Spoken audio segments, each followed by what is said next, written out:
So we are at. You're You're shooting vlog number. Justin. Mortgage vlog number I'm pretty sure it's vlog number 6, but vlog number 1 for Kathy and first mortgage and market update vlog.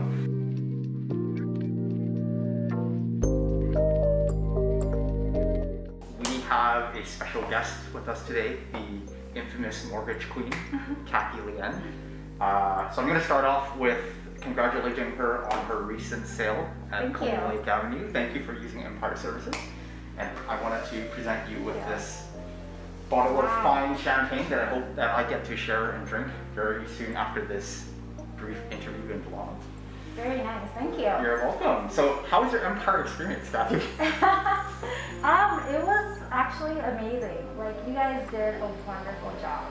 I did not pay Kathy off to do this review. This is all voluntary, so. No, seriously, like I was there, like I saw you guys as a team came in, you did the staging, you did the videos, the photography, you did the measurements, and I didn't even knew that existed. You signed me up for, what was that program called? Oh, our showing feedback, so our brevity system. Yeah, the brevity. Oh, that was amazing. Without me having to ask you, or okay, how's it showing, how did it go?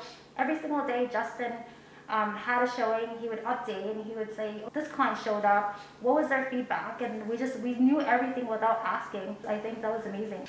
The market right now. I just wanted to find out from your end, because obviously from the buying and selling end, we know it's cray out there right now. Any thoughts on how the market is performing right now and interest rates and where this is going to go?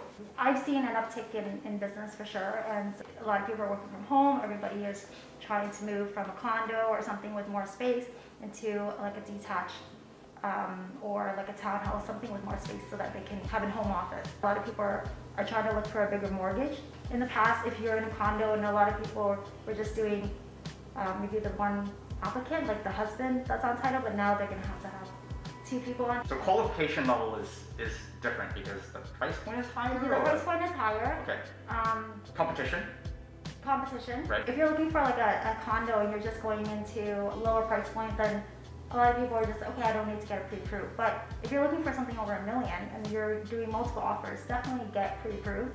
Obviously, you know that we're writing all of our offers right now are subject free. How can buyers protect themselves there when they're going in subject free? Is there a process? Because I call you all the time and say, hey, Kathy, my clients need to be subject free. Like, make it happen. What are we gonna do? And then what happens on your end to kind of solidify that for them? I do a credit check. I check all the income. I make sure that their down payment's in place. They, you know, if they needed to sell a condo, I make sure to let them know that this is their risk, that they do need to protect themselves. I do let a lot of buyers know that if you do go over asking, let's say for example, if you're going over $100,000 or $200,000 over asking, know that potentially the appraisal could come back a little bit less. So how does that affect the sale? If the appraisal comes back $100,000 or $200,000 lower, then potentially the client might have to make up the difference. Ooh. Okay, so the expectations are already set. Yeah. So they know how much more they can kind of plump in. Exactly. Mortgage rates, in the last month, what change have you seen and where do you think it's going? Fixed rates, especially the 5-year fix, has gone up quite significantly, I'd say, just last week. And we were lucky, we got in at, and this is an insured rate, a 5-year fix at 1.59. Okay. Today, that same rate, you're probably looking at 1.9. Oh wow, so that's actually quite the jump in just a few weeks. Yeah, but conversely, the variable rate has gone up. What's the variable rate at? So variable rate right now, I think for a 5-year variable insured rate, you could probably get around 1.3 to 1.4. Okay. Yeah, so there's about a 50 to 60 basis points difference between a variable rate and a fixed rate. Okay, so would you suggest right now to go with a fixed or a variable? $1 million question. Yep. Put me on the spot, Kathy. It depends on the client. Like, everyone's situation is different. Everyone's risk tolerance is different. Their time frame is different. So it really depends on what is your objective. I mean, from my experience, I like to take risks. And when I see a lower rate, I can't help myself. Yeah. So you can start with a variable, but as the rates start going up, you can also choose to switch it to a fixed rate before it starts getting, I guess, out of hand. Yeah, exactly. Right. So that's I guess would be a good alternative option because you're getting both benefits. You can take advantage of the variable and then eventually switch it to a fixed. Correct. Right. So that's the thing a lot of people don't are not aware about a variable rate. So from a variable rate, you can actually lock into a fixed rate anytime within the term. There's no penalty, there's no restriction. You can just walk into a branch and do that. The penalty. So some people are not aware the fixed rate does potentially have a bigger penalty than a variable. Okay.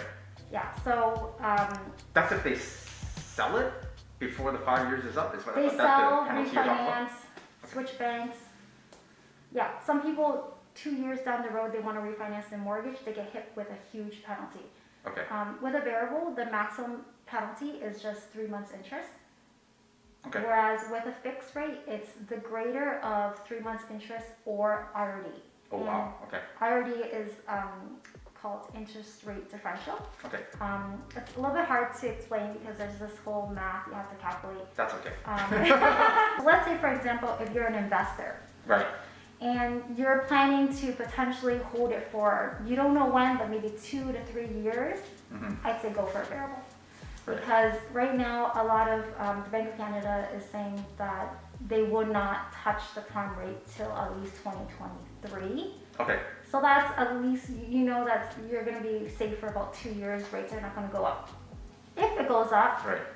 It doesn't go up, like a lot of people think that it's going to go from, you know, it'll increase 1%, but it doesn't. Right. It actually increases a quarter, 0.25%. So not drastic. Not drastic, yeah. And if it goes up slowly. Between fixed or variable, it really depends on the particular situation of each client. So I can't say which is better. Right, or you could just email Kathy or text Kathy or call Kathy because she's always on her phone. And that's what I do to find out what the market is pretty much every single day. Cool. I think that's pretty good. So I want to congratulate Kathy on her first successful vlog video. And thank you for popping out and having coffee with us. And, thank you. I think we're going to have her back probably in the next 2 or 3 months. Just get an update on how the market is performing. So, but in the meantime, if you have any questions, you could DM her, follow her on IG. What is your IG? Kathy Lien Mortgages. Ah, okay. You should change that to @mortgageclean. Okay. Just say. Yeah. So that's it for the next one.